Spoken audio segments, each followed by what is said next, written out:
Hi, I'd like to welcome you all to the second annual Pride Reading, sponsored by the Kellogg Hubbard Library.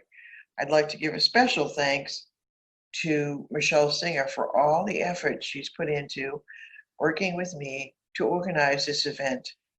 To the audience and poets, happy Pride. First, I'd like to introduce James Cruz.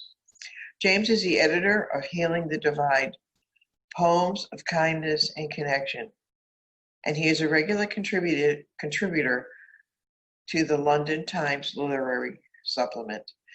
His first collection of poetry, The Book of What Stays, won the 2010 Prairie Schooner Book Prize. I'd like to introduce James. And you were going to miss part of his reading. There was a Zoom glitch. We apologize for that, but please enjoy his reading and the reading of the other poets. Thank you. A summer gratitude poem, basically.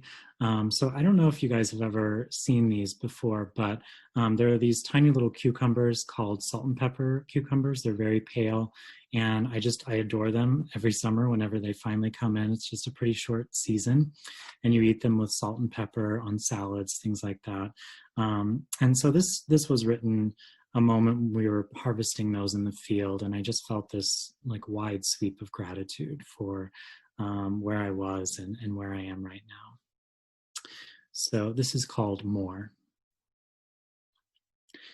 I know it's summer when we wade out into the field and pick these crisp wonders, tiny cucumbers bleached of their green as if they've already seen too much of this dazzling light and can take no more.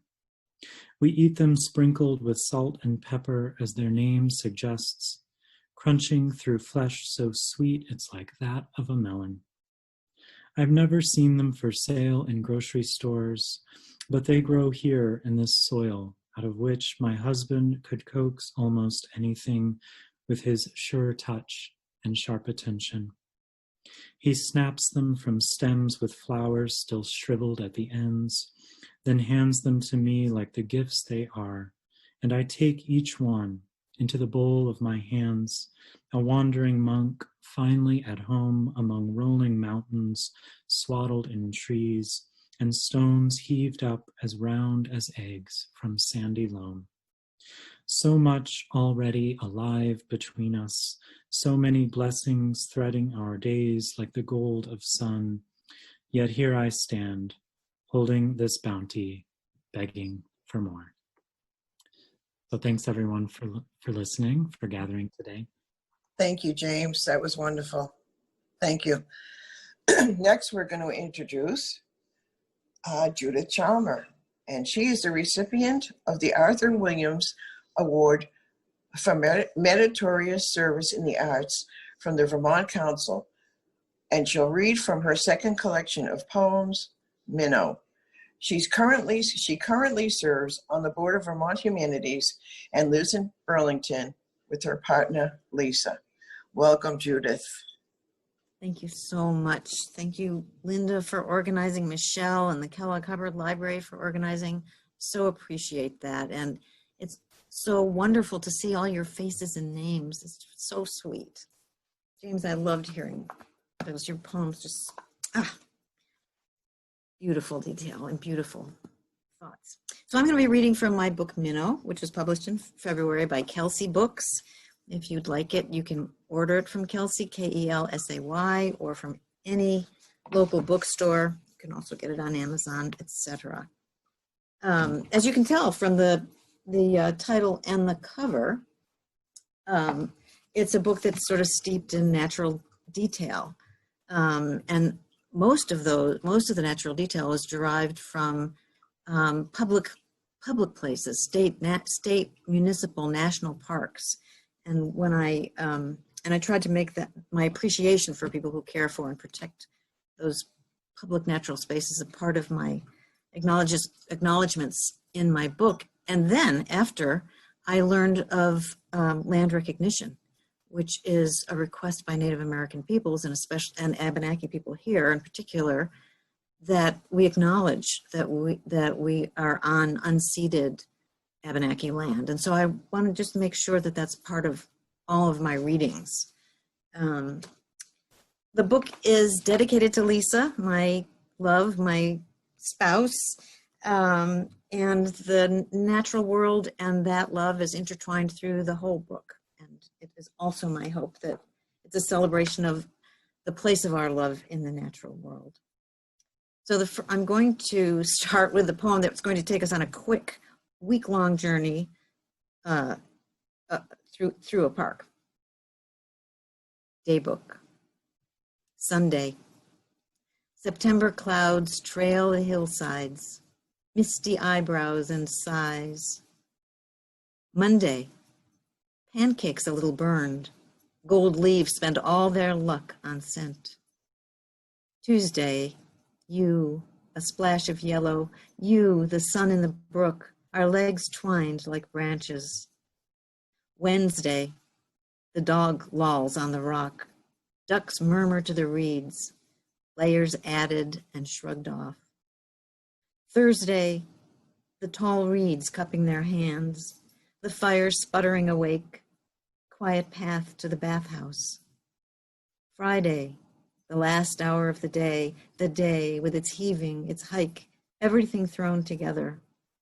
Shabbat, skin softly wind-washed, tented and warm, my soul untaught, bashful and surprised. The next poem is a sequence of 10 very short poems that were part of a longer sequence that was part of the Flynn Center's celebratory performance of the 40th anniversary of the Stonewall Uprising, and was also part of an exhibit at the Men's Room and the same year with drawings by Marie Lepré-Grabon. Covers thrown. The gentlest bite. Pear juice runs wild on my tongue. Morning bed still warm. Tracing deep circles, seconds go by. Fingers still amid the blossoms. Gravely glancing down, the first bud lifts one petal. Those close can't hold back. Rising from dense leaves, you may see these buds or not. They will feel your touch. Later, steeped in work, morning returns. A breeze stirs. Covers thrown, you stretch. Hip pulled out of joint, the aging lover rolls flat. Old gate, part busted. Early summer, dear light melting over the grass. You completely kissed. Slowly, the tension leaves my hips to remember dawn. Morning gates flung. Still dripping, you step from the tile to oil, palm, touch, rosy, utterly. Summer dusk deepens. You draw me to the window. Moon slipped from its gown.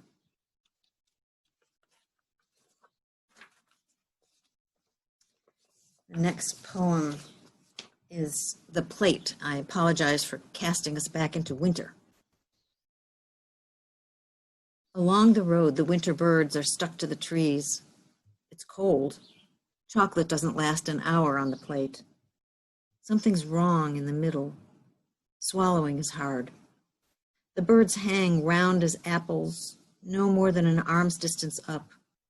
Our failing steps disturb nothing but us, not the still brown birds, nor the rows of urban compost heaped beneath coverlets of stiff white gulls, nor the hawks who are somewhere in this strip of furrows and trees. We can't go far for fear of a sudden stitch, a catch of breath. This level of illness is new. We turn to go home. I realize again I'm in love. It happened in a sea of summer freckles.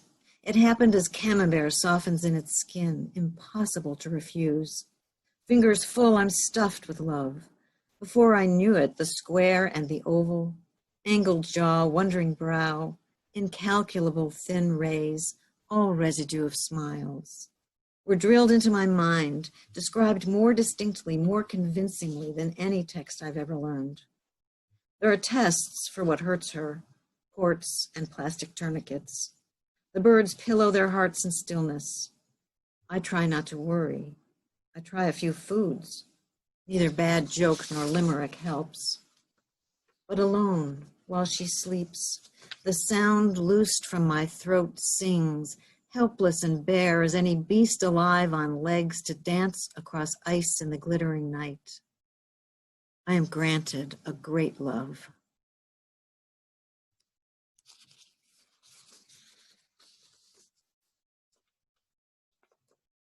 Now to the shore. Get away. Descending the dune, sand fine and deep as snow. There is comfort in being no one known. There is so much sky, and there is walking the edge, 1 foot above, 1 below, 2 women weathered to a crinkling love. There's the luck of aging. A whole seashore empty but for us, the plummet, and wings bursting back out. Last night I watched your face above the comforter, knitted cap half on, half off, your cheek flushed in firelight, your eyes tender toward the page of a book. There was a time, summer dusk, when the children screamed, scaring themselves again and again until they were hushed, and the rituals of tooth and towel began. There were the 2 of us, summer and winter, padding down paths. In this sweep of sand, we sink with each step, and our lives, comfortingly small, go on, bundled in our shells like beetles scaling the rim of a bowl. What stays beneath the surface, the ocean won't tell. Not much crawls out to meet us. Perhaps a nervous shoreline skidder, something upsetting the seaweed piled with stones. But there, not far into the waves, is something we think we know. First a nose, then whiskers and curious eyes. At night, the tips of our noses ride the pillows, and our eyes deep under search again and wait to follow. And the last poem I'm going to read is The Climb. We're that couple standing at the edge, debt, second breakfast, a generous shimmer over appalling depth. Shorebirds, sinking heels, sequences beginning to fail. Today, drowsiness dogged me. We rose early. Then, try to remember. Slowly, a picture, a zigzag stairway up from the beach, and that's it. Here the banked cloud hovers over the spray, the grass so young it pokes up peacock blue against the grainy past. This is the sepia and the magic ink of aging, the moment beyond recall. My life, my mind increasingly blank. Well, I reason, who would fuss? Face out to the shore with you, reading in a chair. The cloth rim of your hat, a tender curve around everything. Yes, I remember. The climb up sweet hillsides, your body over mine and under. Salt Cove behind your knee, a great guffaw of our play. And just today as we passed, the breeze picked up a few shoots on the dune, turquoise in the sun and silver. Thank you. Thank you, Judith.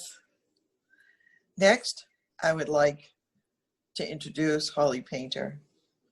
Holly Painter teaches writing and literature at the University of Vermont. Her first book of poetry, excerpts from A Natural History, was published by Titus Books, and her chapbook, My Pet Sounds Off, Translating the Beach Boys, just came out in May from Fishing Line Press. Let's welcome Holly. Hey, everybody. Thank you so much, Linda, for that introduction, and thank you also for all the organizational effort you put into this, Michelle also, and thank you all for making time this Saturday evening to come and listen to poetry. Special shout out to Ali Beam in the living room, who's watching. So as Linda said, I have 2 books First is excerpt from a natural history, which was published in New Zealand, so your best bet really is Amazon.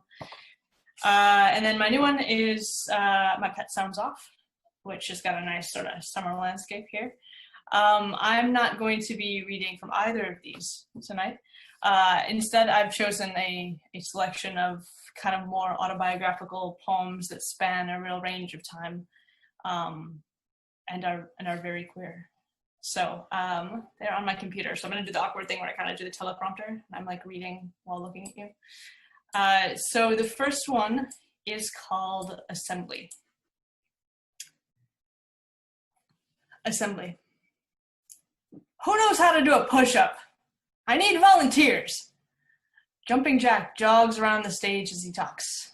An orange sweatband restrains frizzy curls as a matching stopwatch bounces on his chest. Exercise is his thing. At 7, I'm all kid muscle, rangy and wound up. I love Little League. I love pickup soccer. I love the presidential physical fitness test badges my mom sewn onto my jean jacket. And I love these assemblies. Neil and I grin at each other as we climb up the steps. Now, boys' bodies and girls' bodies are a little bit different, aren't they? Penis! Comes a shout from the back. Jumping Jack misses a jog. A teacher hisses, deploying cross eyebrows and a warning finger. Now for boys' bodies, this is the right kind of push-up. Jumping Jack drops to the stage and performs a basic push-up, the kind we do in gym class. Neil and I scramble into position, poised to dip, but Jumping Jack catches my arm and pulls me up. But girls have less upper body strength, so put your knees on the floor instead. He demonstrates a clearly wimpier push-up. Neil is pumping up and down, eyes on the floor. No, I shout, as Jumping Jack poses my limbs. He flinches. The room goes quiet. My eyes burn. I don't need a girl way. I can do it right. The principal takes my hand and walks me off stage. Jumping Jack gets another volunteer. Neil doesn't tease me later. It's not important. All right, so elementary school was embarrassing, so let's move on to high school. You know things are just gonna get better and better. All right, this one's called Field Trip. Bus windows stutter open. Calves and thighs adhere to gray institutional vinyl. Squeals bounce. Dawson's Creek and Jay-Z and Who's Asked Which U of D boy to prom. Our teacher stands, grabs hold of a seat as we lurch the parking lot. Girls, quiet down. That lasts 2 minutes. My plaid-skirted classmates are back onto Gilmore Girls, AP Bio, field hockey. Beside me, my best friend. I haven't slept well since we met a year ago. My math notebook curls with letters I can't give her, and my wallet holds as treasure the one she wrote me, mundane but signed, Love. As all these girls sign notes, link arms in the halls, hang photos of friends in lockers, braid hair in class, so casual in their intimacies while I cry in the library at lunch, headphones on. Oh, you're too afraid to touch, too afraid you'll like it too much. My crush, my love, my all-consuming shame and hunger, for whom I regularly lie and make excuses, whom I enable and save and spend quarter after quarter talking down from payphones all around town. Asks me what I'm reading. In my lap, a library book. Slaughterhouse-Five. She smiles. So it goes. My chest clenches. I turn my pages, try to breathe normally, not be aware of her clinking rings, her laundry soap that's different from mine, her bare, banged-up knees tucked neatly under the seat, smoothness grazing my legs at every thumping turn. Billy was helped to his feet by the lovely boy, by the heavenly androgyne. I read the sentence 3 times before nudging her. Do you know what this word means? Androgyne? She smiles again, too slowly, finds my eyes, and holds my gaze too long. Yeah, it's like you. Not quite a boy or a girl, or hard to tell. 2 girls belt out Britney Spears, and someone chews watermelon gum, and the bus rumbles onto I-75, and the wind blows my first love's hair across her face, and I have flaming cheeks and a word for myself.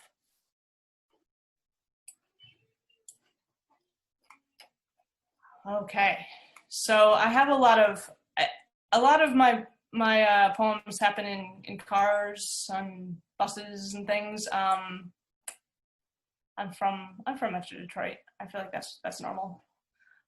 So this next one is called "To San Francisco with Paul." For a bit of context, Paul refers to my roommate when I was in college, and he is also now a poet, Paul Legault, in New York City. So, to San Francisco with Paul. We abandon our vertical sea salt Legoland in a honking, steaming, close-cuddling profession of backlit raindrops trickling down too few finite rivulets. Foot breakbound, I jabber. Paul nods, flits to another station, trains his camera to the top of the Aeon Center. Zoom, scan, pull back, looking for jumpers. None today, but he keeps skimming. US Bank, Wells Fargo, no. It's 2003 and everyone's happy today. We lose our tag-along convoy within the hour, and then there's just space, and we can't figure out why LA is so crowded when here to San Francisco is just truck stops and oil derricks nodding, and those crisp white wind turbines they thought would ruin the view, but the view's just mountain crusts growing mold and creosote bushes stranded all across the flat like props from an earnest Western. We're 3 weeks Californian and already possessive of our peeling paper trees, our billboard benches, our inland seagulls nibbling strip mall trash. We're 3 weeks friends and already possessive of the other's secret, packed tight and melancholy as the cows, scented miles away. But now we've said it, it's true, and we're going to San Francisco. In this state of strangers, there's no one to mind. When the gutterball sun lands between rows of pistachio trees, we can only tell hills from sky because they're so much blacker and firmer than the backcountry firmament with its pores to ease out the pressure of all that light. We'll arrive late to a scene that's all sparkle, hills and sky reversed. We'll find no underage bars in the Castro, so we'll eat Ben & Jerry's and watch our people and wonder what people will be. But that's hours from now. We pull off for gas station tacos and sit in the forecourt, dribbling salsa and beans on our dusty flip-flops. We have no people yet, Paul and me, just each other and the hope that there's no God to mind.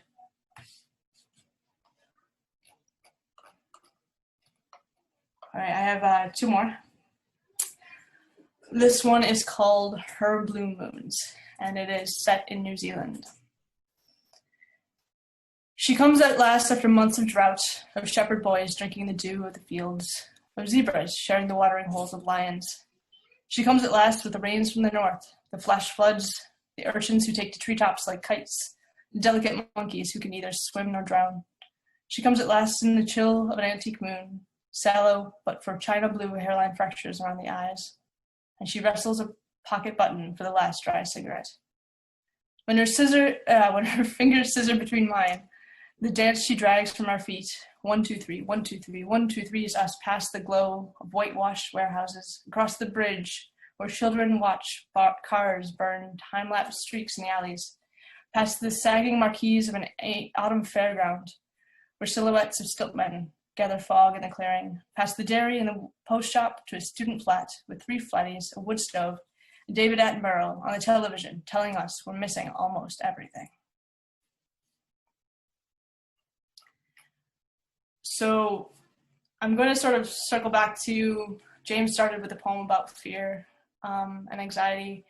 And since I'm not reading last, I thought it'd be okay if my last poem is also about those things. And we'll let Linda clean up the mess after. So this is a poem that I wrote in January 2017. It is called The First 100 Days. The first 100 days. I want cash in hand, cheap burner phones, a full tank of gas in the car, detailed maps of the border, a meeting point on the other side. I want to make a plan now while no one's watching. But everyone says it's not time for that yet. You're being paranoid. My wife and I bathe the baby, tug a comb through his tangles. He lines up his yellow ducks, green monkey, purple hippo on the edge of the tub. In the Handmaid's Tale, it never says what happens to the Quaker family with the bathtub full of toys when Moira is captured. We eat chili on the couch, watching a sitcom from 2014. The writers didn't know they'd date the show by writing characters who aren't afraid. I can't sleep anymore. She curls around me and promises we won't wait too long, but I worry we've forgotten how to run. That's it. Thank you. Thanks, Ollie. Now I have the pleasure of introducing myself. So, Linda Quinlan is the winner of the Wicked Women's Poetry Prize and is co-host of All Things LGBTQ, a cable access news show. She will read from her poetry book, Chelsea Creek, which was published by Brickhouse Press in September. So there you go. And the first poem I'm going to read is, I think, fitting for the times we live in. You know, I was looking over some poems and I kept thinking, boy, you know, in the life we're living right now, our new reality, some of them seem really weird. But I will read this one. And this was my mother's experience during the 1918 flu epidemic.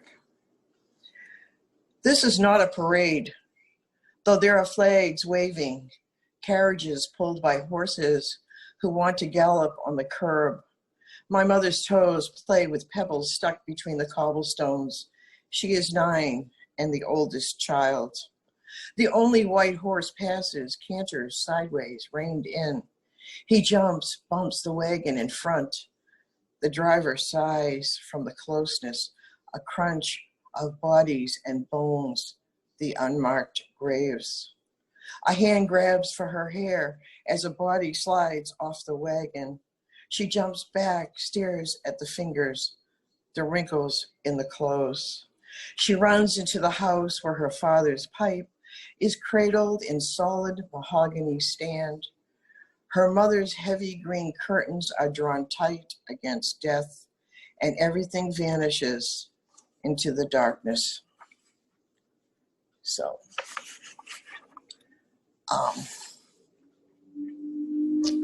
and next I would like to read kind of another apocalyptic poem, which is called After the Flood. And let me see, oh, it's on page 20, okay. And this is about, well, it takes place in New Orleans. My partner and I lived there for 17 years. And so it was after Katrina.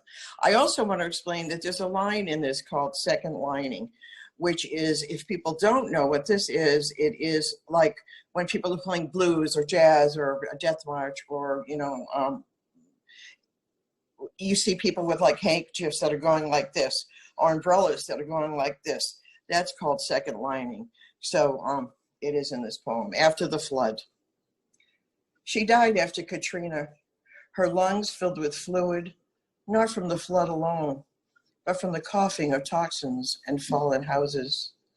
Her only son crushed under a car the very day we walked in City Park, where the backwash of swamp ran into concrete lines as stiff as flowers around a coffin. There could have been alligators lumbering from live oak to the bayou, where symbiotic Spanish moss tangles in the branches it suffocates. But for the moment, there was only us saying life was good. Between the white columns of the art museum, a Black woman with an umbrella is second lining, all by herself, to imaginary Zydeco or the blues. Her rhythm in step with ours, I can almost hear the metal washboard sounds slipping away. I wish I had touched her shoulder or seen the universe wink. This was our moment. It was, and then it wasn't. And this is a poem about my favorite aunt, and people have heard this if they've, you know, some people have maybe and some haven't. But my aunt was a numbers runner, and I ran numbers for her, and I became a very wealthy teenager. And so this is a poem about her. And it's called Chelsea Bass, after the title of the book. Thin as her February birth, my Aunt Evie swayed with every half tone, the spontaneous steps of a child living outside Newfoundland, the fishing village of her family's past. This wasn't New Orleans, where she might have had a chance, where anger and creativity collide. This was Chelsea, a city of bad daughters and warlike sons, where nothing grew but immigrants and hunger. Her father's madness beckoned him to an ocean death, but instead he crawled into dementia, soaked in beer and sadness, the smell of urine even when he slept. My aunt married one summer a man back from the war in Europe. His pale violence swelling out of every room made her a ghost. She danced at home over the kitchen tile that curled in the corners. She danced in circles while her daughter slept. Until her husband took her child away, punishing her dance, commanded a beat from the suburbs, and snapped his fingers again and again until even her suicide seemed clumsy. And this is a poem about, I wrote this, it's called Babysitting Grandsons. And it was written about the Boy Scouts before they had made some of the changes they had. I'm going to read it anyway because in order to be a Boy Scout, you have to believe in God. And I don't so much agree with that either. So anyway, this is called Babysitting Grandsons. I won't take my grandsons to the Boy Scouts, deliver them at the door of some church and wait outside, or pick them up later in uniforms decorated with badges. I'm out, as I was when you were small and lived in San Francisco. I left your father spinning a cobweb of fear around my neck until I couldn't breathe. Right now, my rib cage hurts. I don't want to fight, to have this come between us. Still, I will not take the boys, help them make me disappear, their lesbian grandmother caught between love and pleasing, and contorting desire and principles. You will take them next week when I've gone home. Decorated in duplicity, my grandsons ironed and pressed against the stilled voice in your head. At Malcolm Shabazz High School, you wore a leather jacket with a skull, built a camp of boxes to protest apartheid, slept there for weeks. Your badge, a lesbian mother, that made you the coolest of all. I would kill any monster that slipped into your room, but this I must refuse. This madness of monsters of your own making. And then I would like to read, I'd like to read this poem. It's called Montpelier, Vermont. Some people really like this, some people hate it. It was when we could travel, let me just say that, when we still had the ability to go from place to place. Montpelier, Vermont. The party was crowded with women, all white and all middle-aged. And still I felt out of place, no Merrill boots, tucked neatly by the door. And the wood stove had a pumpkin kind of face that threw heat, but not nearly enough. A woman sighs and stretches, her purple wool socks slouched down around her ankles, says, "This is the best place in the world to live." The village is full of smug, contented people with nowhere to go after 9 p.m. I wonder where she's been to believe this, but I don't ask. Certainly not to Barcelona or Mexico, where the buzz twinkles in midnight melodies of bodies, and if you fall into a ditch, it's your own damn fault. Yes, there is good health care and progressives and endless winters. So I leave the village often, carry with me the conflicted beauty of mountains that smother and soothe, breasts of contentment. And for the last poem, I would like to read Almost Old. And I have to say, in all honesty, I wrote this when I was almost old, but now I'm getting more like old. So anyway, this is called Almost Old. This is my last poem. The hitch to almost being old is the idea of Florida. Strip malls and strippers, a restaurant or two next to Walmart, or the villages where Mitt Romney spoke of better days. 25 years ago, I took a train to New Orleans and stayed 14 years, living a dystopian life. Held up at gunpoint twice. The smell of jasmine stayed with me even after the police came 3 days later. Anne Rice in a coffin for Halloween and vampires in the humid mist. I can't just go anywhere anymore. 50 years ago, I moved to Aspen with 4 friends in a Jeep. The heated winter pool, lights and skiers, my first girl love. I left for San Francisco before AIDS, touching the hands of long-haired strangers. I could have found Charlie Manson there in Peace Park. Among the girls I laughed with, now Montpelier, Vermont, the smell of winter air and moaning mornings, I think of Florida. Take a nap, reliving times with old friends and saying final goodbyes, words I might have forgotten. Thank you.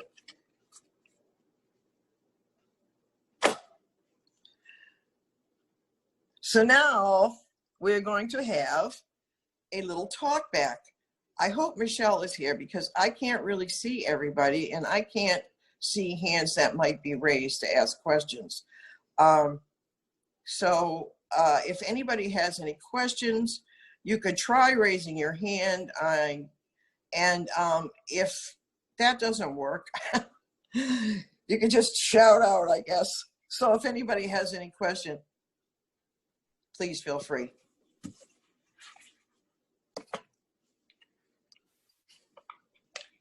Go for it, Anne. I'd like to ask, thank you very much for a wonderful evening. Each of you write lovely poetry, each of you. And I'd like to ask each of you about influences. Who influenced you? Who or what has influenced you? All right, who wants to start? Come on, brave folks. I'll start. Okay. My main influences early were Plath and Adrienne Rich. I worked with Martha Collins, who was my mentor and teacher at the University of Massachusetts when I went there. I also worked with Kathleen Spivak. I love Elizabeth Bishop and Eileen Miles. I, sort of fancy myself a working class writer, and she really is in the lead for that. So those are my main influences. Next up. I'm happy to go next. I've been influenced by a lot of poets. I worked with Ted Kooser when I was at Nebraska. I think that it's hard not to be influenced by the ghost of Robert Frost if you live in Vermont. So I do count him as an influence. And someone who comes to mind right now who writes such grateful and exuberant poetry is Ross Gay. I'm sort of in the midst of being influenced by him and his work. So those are mine.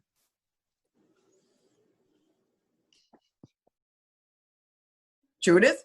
It's funny. I wouldn't want to say influence in the sense of that I try and write by them, but they were part of my so much part of my growth as a poet. So I want to give a shout out to Melanie K. Kantrowitz and Irina Klepfish, who were here in Vermont at a time when they just dazzled me with their writing and their thinking and their politics.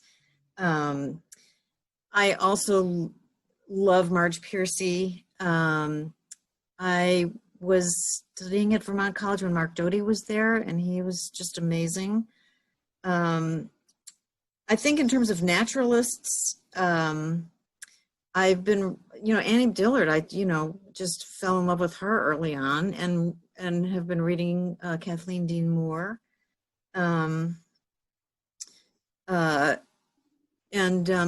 Oh gosh, I hate when I forget names. Well,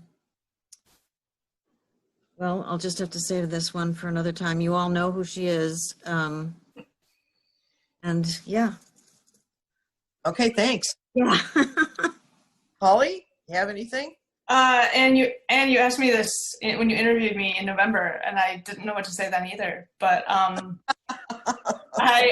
listened to the others, and now I have some ideas. So most of the poets I'd say that influenced me are New Zealand poets, because that's where I sort of did my MFA and most of my writing. So at the risk of sounding hipsterish, you probably haven't heard of them. For the United States, I'd say Mary Oliver and Phil Levine and Eleni Sikelianos. I'm not sure I'm saying that correctly. Yeah. Thanks. Any other questions out there? I have a question. Can you all hear me? Yes. Yep. Okay, it's Sarah Solnick. I don't want to turn my camera on because it's so messy here. But Holly invited me to this reading, which I really enjoyed, and I know that she's lived in Vermont for 4 years about. And so I guess because the last poem that was read was also about Montpelier, I guess I wonder, how do you feel? Has your writing changed since you came to Vermont? And for other poets who, and it sounded like, again, Linda, you lived in a lot of places. So what does Vermont, how has that affected your writing? Well, it's the first time I didn't live in an urban setting, for one thing. It influenced my writing in that, I really like living here despite the poem. I find it really, a wonderful place to be, although I do find that it has drawbacks that sometimes, I worry about. But it has given me a lot of space to be able to write. I've met some wonderful writers here. It's a small community, so you can really get to know people in a way that you might not have living in San Francisco or in New York or in Boston. So I really enjoy the closeness of the writing community and really knowing people. And I think that's really been a really good influence for me. So that's how I would answer that question. Thank you for asking. Yeah, and that question was for any of the poets that want to answer it.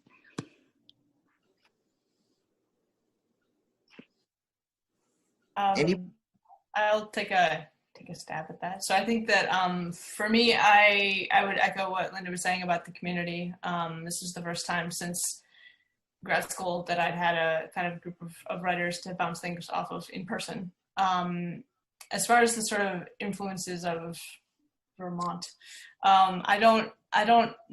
it's so coincided for me with a sort of shift to really domestic topics in my writing.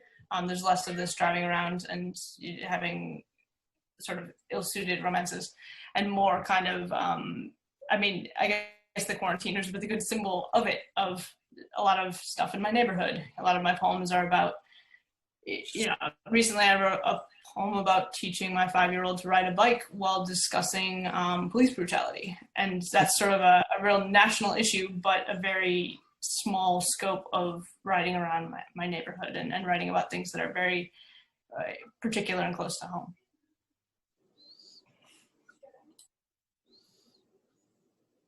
Any other questions? Answer? I'll take a stab at the Vermont question, because it does really affect my writing. And that when I came here, I was awed by the natural world and didn't come from a culture. I came steeped in Jewish culture. I still am steeped in Jewish culture, but the materials were the materials of, the metal candlesticks and the desert liturgy. and there, I didn't really have a way to express awe. And so I've had to grow into that, sort of weaving together the various aspects of identity and culture that I've grown up with. So it's been, was actually, and falling in love with, meeting people who had lived through the 20th century in rural Vermont, and, that incredible, journey of the 20th century. So yeah, it was big.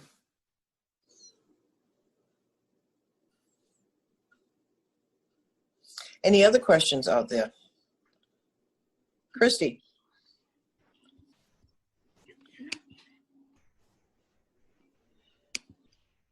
You got to turn your, yeah, there you go. I wanted to know if you have any particular places, each of you, that you especially like to be when you write.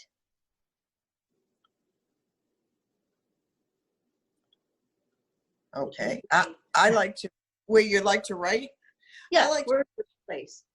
I write it at home in this little corner that I have that's about the size of a closet, filled with Anne's books. And so I have this small space, and I like to write there. I feel like okay, well, a small space, and I can't really pay attention to much else, so it's kind of nice. So I write in there in my little cubby hole.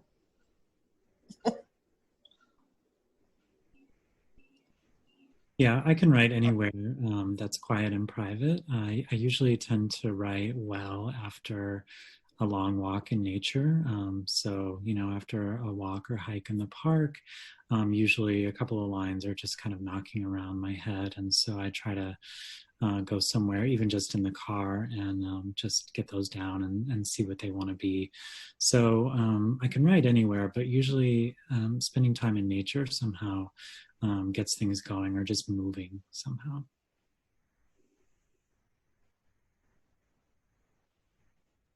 I used to write everything in a notebook with a pencil or a pen, and to the scandal, some people will be scandalized, but I usually write on my laptop now, which really does change the way that I write. But it's where I feel most comfortable, and so I usually write. And we don't have a backyard; I write in the front yard. Right? My neighbors are walking their dogs. I'm sitting there writing my poems.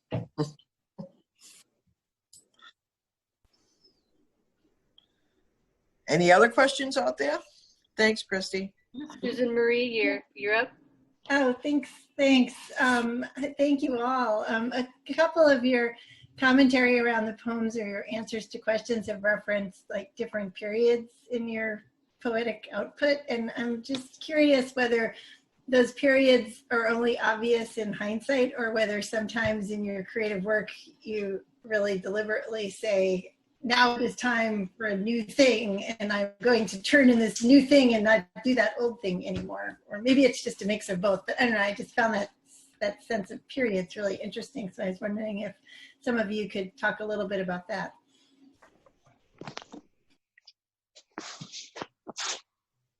I have some clear.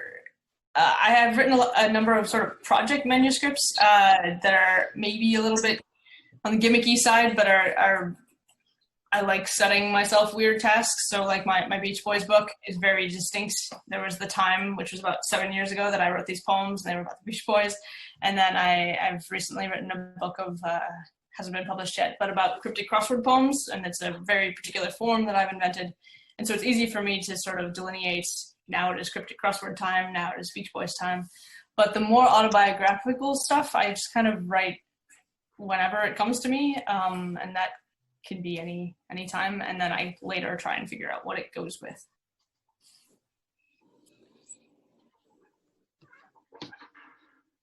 Yeah, I would say for me, it happens really accidentally, that I don't really know what I'm working on, or kind of a thread or theme that's running through something, until I sit down and really gather the poems together and kind of put them into a manuscript form. I always think of a book of poetry as being kind of a mosaic, and that it doesn't necessarily tell a linear story, but in the process of putting them together and making a sort of design, that a story or, a certain theme or themes from a period become more evident.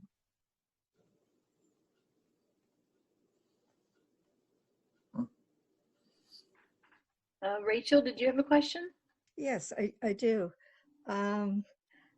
What I hear from writers is that sometimes they have a writer's block, and I would be interested in hearing from all of you as to, assuming that you hit this wall, what do you do to get back into, writing and creating? So I do Julia Cameron's The Artist's Way practice every day. So she recommends writing morning pages, like 2 or 3 pages of handwritten words that just basically flow out. So free writing. So in that way, I'm basically, it's just about keeping up that practice and showing up every day. Sometimes, go ahead. Just about the opposite of that. It'll just be writer's variety. I'm very much not a disciplined writer. And when I don't write, I just figured, oh, well, I'm not writing. I don't, I've never thought of it. I've never wanted to think of it as a productivity. There's so many ways in which industrial mode productivity governs our lives, and I've never wanted to give writing over to that. And writing is also hard, and it's I love revising better than anything. Generating material is I'll do anything rather than do that, but somehow I keep coming back to it. It just keeps happening. It's funny, Judith, I feel the opposite. I like to write, but I hate to revise. It's really funny how we, how we feel as writers or, whatever. I like the the bursting of, whatever. And then I'm like, oh, now I've got to look at them and I've got to work with them and I've got to fix them and I've got to, and sometimes when I can't write, I think, oh, I'm never going to write again. I mean, this is it. I've had my day. I'm not doing it anymore. And then, it comes back, but I'm more like you. I don't really write every day. I don't think about writing every day, but sometimes things just pop into my head and I think, oh, wow, that's a good idea. Or that seems like it might be an interesting idea. So I work with that. But, I wish I could do it more often. And be more directed and more ambitious, but I'm just not. So I like Annie Lamott's idea of composting, where everything I'm doing is part of the writing process, and it's all just like doing its thing in my head, and then later it'll all kind of like end up on the page. But if I do want to sort of make myself sit down and do something, I do find that having some of these really specific projects with formal constraints can be a good way to get into it, because I might not feel like it's going well, but I am following the rules I set for myself. So, I get to check it off. I've done my thing now. So. And did you have another question? I do. Following on Rachel's question, what has been the impact of the pandemic on your writing, if any?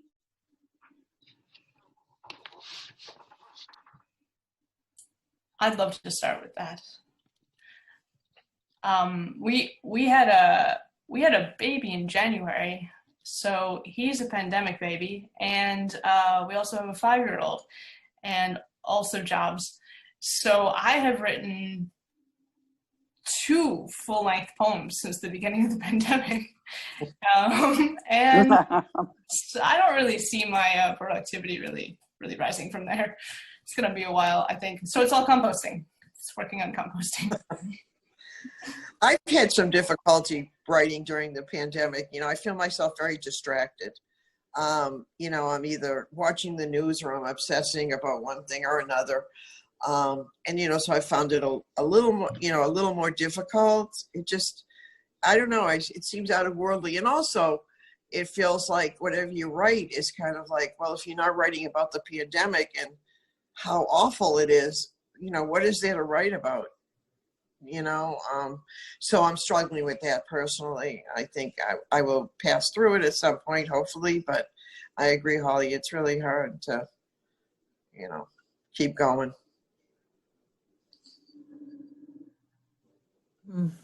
Well, one of the things I can say is that my beloved writing group, and it's really nice to see Angela here, who's part of that, is meeting a little more often during the pandemic. It's like, you know, and that's boosting me a bit. I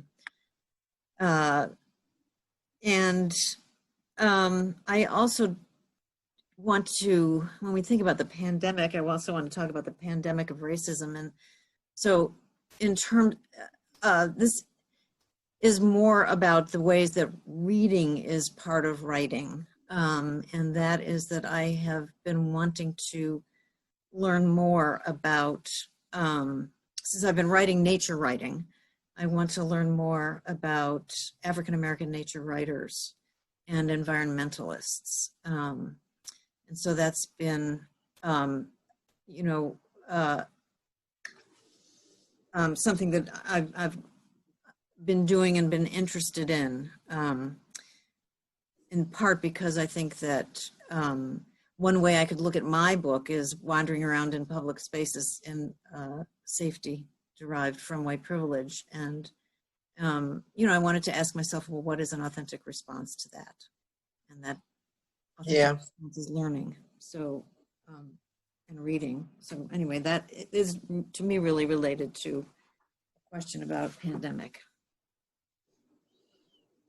Yeah, I appreciate what you're saying, Judy. You Yeah. know, I'm thinking and feeling through some of the same things, that the way I move through the world and, you know, relate to the land, and even just, you know, walking around my community in safety derived from privilege. And, you know, I would say that I've been blessed with a lot of time too during the pandemic, but that hasn't necessarily led to a lot of productivity or, you know, so many more poems produced, because one of the products of this time that we're living in, pandemic and racism and everything combined, has been so much fear and anxiety, and that always gets in the way of the creative process.